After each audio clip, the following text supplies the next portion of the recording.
مكرونة الدجاج السهلة والسريعة واللذيذة. نبدأ بسم الله. قطعنا الدجاج، أضفناه على الموية، وهنا عندي المطيبات: مسمار وفلفل أسود وهيل وقرفة وورق غار وبصلة.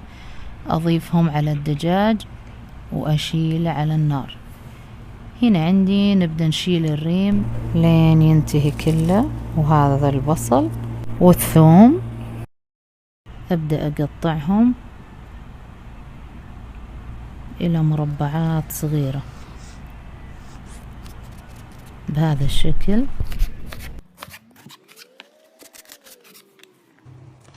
وأبدأ أقطع الثوم،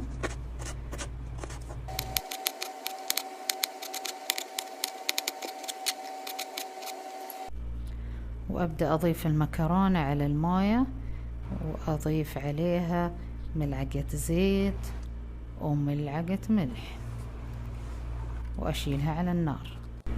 هنا عندي البصل والثوم، أضيفهم على التاوة، وأبدأ أضيف عليهم الزيت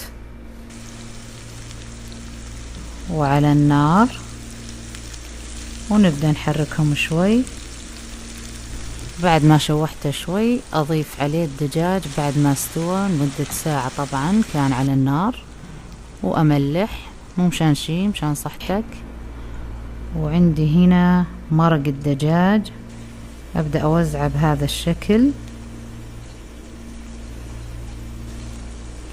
وأضيف نص ملعقة بهار مشكل ومعجون الطماطم، وأبدأ أقلبهم سوا،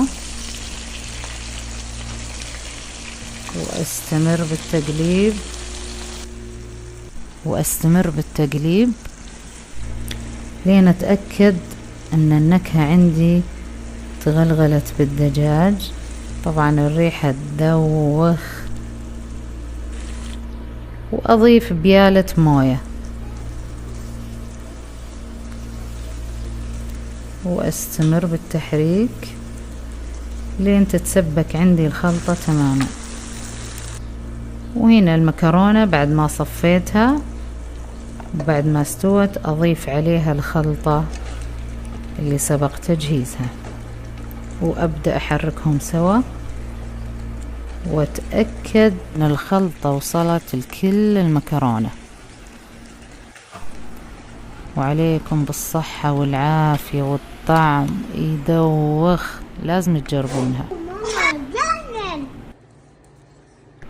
إذا عجبكم الفيديو لا تنسوا اللايك والاشتراك في قناة كيتشن ميش.